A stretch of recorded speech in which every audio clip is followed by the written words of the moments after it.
Саламатсыңдар ма балалар? Математика сабағын бастаймыз. Сабақтың тақырыбы шамалардың өлшем бірліктерін түрлендіру және оларға амалдар қолдану. Бүгінгі сабақта аудан, көлем, уақыт бірліктерін түрлендіресің және оларға амалдар қолданасың. Балалар, аудан мен көлемнің өлшем бірліктерінің кестесін есіңе түсір. Өрнектердің мәнін тап. 1 сантиметр куб пен 100 миллиметр кубтың айырмасын табу үшін біз сантиметр кубты миллиметр кубқа айналдырамыз. 1 сантиметр кубта 1000 куб миллиметр бар. 1000 куб миллиметр мен 100 куб миллиметрдің айырмасы 900 куб миллиметр. Келесі 10 квадрат метрге 2 гектарды қосамыз. 2 гектарда 20 000 квадрат метр бар. 100 квадрат метрге 20 000 квадрат метрді қоссақ, 20 100 квадрат метр болады. Келесі 1000 куб сантиметрден 1 куб дециметрді азайтамыз. 1 куб дециметрде 1000 куб сантиметр бар. 1000 мен 1000-ның айырмасы 0-ге тең. Келесі 200 куб дециметрге 100 куб метрді қосамыз. 100 куб метрде 100 000 куб дециметр бар. 200 куб дециметрге 100 000 куб дециметрді қоссақ, 100 200 куб дециметр болады. Келесі өрнектердің мәнін өз бетінше орындап көр. Өзіндік жұмыс. Ауданның өлшем бірліктерінің кестесін пайдаланып амалдарды орында. 1 квадрат сантиметрден азайтамыз 10 квадрат миллиметрді. 1 квадрат сантиметрде 100 квадрат миллиметр бар. 100 бен 10-ның айырмасы 90 квадрат миллиметр болады. 100 квадрат миллиметрден 10 квадрат миллиметрді азайтқанда 90 квадрат миллиметр. Мұндағы өлшем бірліктері бірдей. 1 гектардан 10 арды аламыз. 1 гектарда 100 ар бар. 100-ден 10-ды азайтамыз, 90 ар болады. 1 квадрат дециметрден 1 квадрат сантиметрді азайтамыз. 1 квадрат дециметр 100 квадрат сантиметрге тең. 100 квадрат сантиметр мен 1 квадрат сантиметрдің айырмасы 99 квадрат сантиметр болады. Келесі амалдарды өз бетінше орындап көр. Естеріңде сақтаңдар. Балалар, ауданның өлшем бірліктерінің кестесін және көлемнің өлшем бірліктерінің кестесін мұқият жаттап алыңдар және естеріңде сақтаңдар. Көлемнің өлшем бірліктерінің кестесін есіңе түсір және оларды орында. 100 куб сантиметрді 4-ке бөлсек, 250 куб сантиметр болады. 100 куб миллиметрге 10 куб сантиметрді қосамыз. 10 куб сантиметрде 10 000 куб миллиметр бар. 100-ге 10-ды қосамыз, 10 100 куб миллиметр болады. 1 куб метрден 1 куб дециметрді азайтамыз. 1 куб метрде 1000 куб дециметр бар. 1000 мен 1-дің айырмасы 999 куб дециметр болады. 100 куб дециметрге 10 куб сантиметрді қосамыз. 100 куб дециметрде 100 000 куб сантиметр бар. 100 000-ға 100-ді қосамыз, 100 100 куб сантиметр болады. Келесі амалдарды өз бетінше орындап көр. Шығармашылық жұмыс. Дүние жүзінің ірі 10 мемлекетінің ауданын біліп ал. Ресей мен Алжирдің және Қазақстан мен Канаданың аудандарын салыстыр. Ресейдің ауданы 17 124 442 квадрат километр. Ал Алжирдікі 2 381 741 квадрат километр. Мұнда Ресейдің ауданы артық болып тұр. Келесі Қазақстанның ауданы 2 724 900 квадрат километр. Ал Канаданыкі 9 984 670 квадрат километр. Мұнда Канаданың ауданы артық. Кесте бойынша тіктөрт бұрыштар туралы есептер құрастыр және шығар. Бірінші кестеге назар аударамыз. Ұзындығы 12 метр, ені белгісіз метр, периметрі белгісіз, ауданы 96 квадрат метр. Біз тіктөрт бұрыштың ұзындығы белгілі, бізге ені белгісіз. оның енін табу үшін біз ауданды ұзындықта бөлеміз. Яғни 96 квадрат метрді 12 метрге бөлсек 8 метр болады. Демек тіктөртбұрыштың ені 8 метрге тең. Ал енді аудан периметрін табамыз. Периметрін табу үшін ұзындығы мен енін қосып 2-ге көбейтеміз.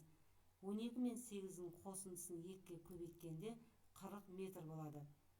Олай болса, тіктөртбұрыштың ені бізде 8 метр, периметрі 40 метрге тең. Келесі кестеге назар аударамыз. Мұнда ұзындығы белгісіз, ені 20 сантиметр, периметрі белгісіз, ауданы 860 квадрат сантиметрге тең. Мұнда да бізде ұзындығын табу үшін ауданын еніне бөлеміз, яғни енінің ұзындығына бөлеміз. 860 квадрат сантиметрді 20 сантиметрге бөлсек 43 сантиметр болады. Демек ұзындығы 43 сантиметрге тең. Периметрін табу үшін 43 пен 20-ның қосындысын 2-ге көбейтеміз. 126 сантиметр. Демек екінші кестеде тіктөртбұрыштың ұзындығы 43 сантиметр, ал периметрі 126 сантиметрге тең. Бесінші тапсырмаға назар аударамыз. Бір таңбалы сандардың және 10 санының квадраттарының мәнін есіңе түсір. Ондықтардың және 100 санының квадраттарының мәнін тап. Есепте. Кестеге назар аударсақ, бірдің квадраты 1-ге тең. Себебі мұнда 1-ге 1-ді көбейтсек 1-дің өзі шығады. Ал 2-ның квадраты 4-ге тең болып тұр. Себебі 2 мен 2-ның көбейтіндісі бізге 4-ге тең. Яғни сендер 4 шаршыны көріп тұрсыңдар. Үшінші, 3-дің квадраты 9-ға тең. Себебі 3 санын 3-ке 3-ті көбейтсек бізде 9 болады. Демек мұнда бізде 9 шаршы тұр. Санап шығатын болсақ 9 шаршы бар. 4-дің квадраты 16-ға тең. Яғни 4-дің квадратын табу үшін 4-ке 4-ті көбейтеміз. Яғни бізде шаршыдан 4-ден 4 қатар бар деген сөз. Демек 4-дің квадраты 16-ға тең. Ал енді осыған байланысты есептер шығарып көрейік. Мысалы, 1-дің квадратына 10-ның квадратын қосамыз. 1-дің квадраты 1-ге тең, 10-ның квадраты 100-ге тең.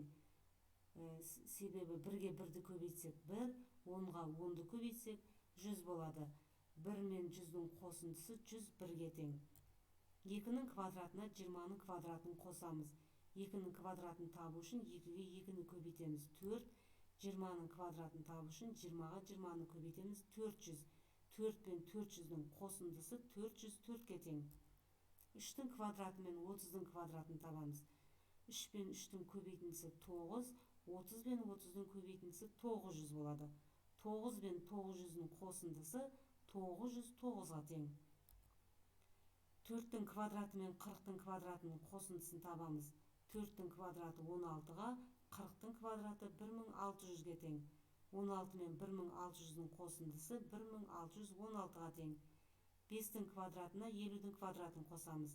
5-дің квадраты 25, 50-дің квадраты 2500. Қосындысы 2525-ке тең. Фермердің ауданы бойынша ең үлкен жер учаскесін тап. Балалар, мысалы 30 ар ол 3000 квадрат метрге тең. Ал 20 ар 2000 квадрат метрге тең. Келесі алқапқа назар аударатын болсақ, мұнда бұл алқаптың ұзындығы 500 метр, ені 200 метр болады.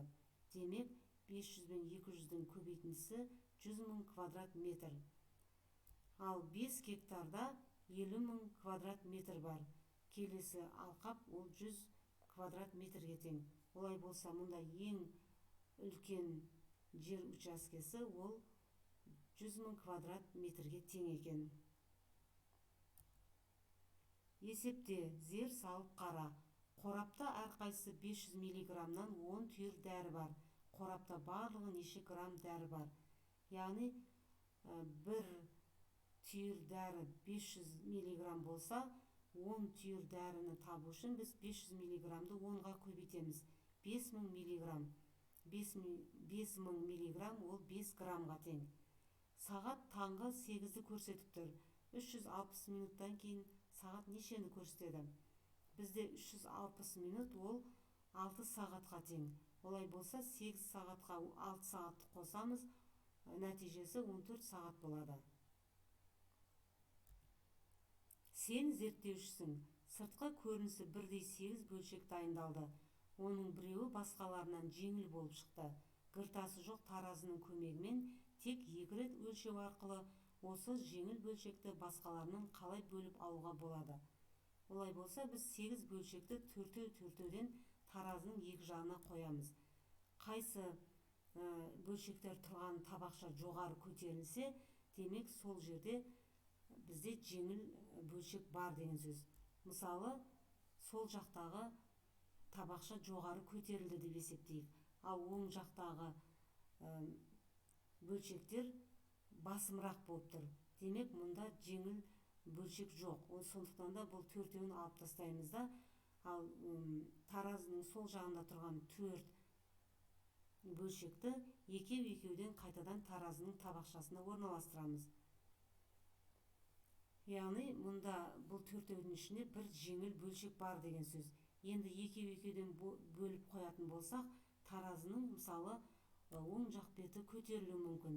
Яғни, оң жақ беті көтерілген болса, демек бұл жерде бізде бір жеңіл бөлшек бар деген сөз. Біз 2 рет өлшеу арқылы жеңіл бөлшектің қай табақша тұрғанын анықтадық. Енді осы 2 жеңіл бөлшек, біреуі жеңіл, біреуі ауыр болатынын анықтау үшін біз қолымызға ұстау арқылы салыстыра аламыз. Келесі үй тапсырмасы 10-шы мысал. 300 квадрат метрге 2 гектарды қосамыз және 600 арды 2-ге бөлеміз. 2 гектарда 20 000 квадрат метр бар. Олай болса, 20 000-ға 300-ді қосақ, 20 300 квадрат метр. 600 арды 2-ге бөлсек, 300 ар болады. Ал 300 арды квадрат метрге айналдыратын болсақ, 300 арда 30 000 квадрат метр бар. Олай болса, 20 300 квадрат метр 30 000 квадрат метрден кем болады. Келесі, 2 куб сантиметрден 100 куб миллиметрді азайтамыз. 2 куб сантиметр 2000 куб миллиметрге тең. 2000-нан 100-ді азайтатын болсақ, 1900 куб миллиметр болады. Келесі, 1 дециметр кубтан азайтамыз 200 куб сантиметрді. 1 куб дециметрде 1000 куб сантиметр бар. 1000 мен 200-дің айырмасы 800 куб сантиметр. Ал енді біз оны салыстыру үшін сантиметр кубты миллиметр кубқа айналдырамыз. 800 куб сантиметр 800 000 куб миллиметрге тең. Олай болса, бізде 1900 куб миллиметр кем болады, 800 000 куб миллиметрден кем болып тұр. Балалар, бүгінгі сабақ сендерге түсінікті деп ойлаймын. Сау болыңдар.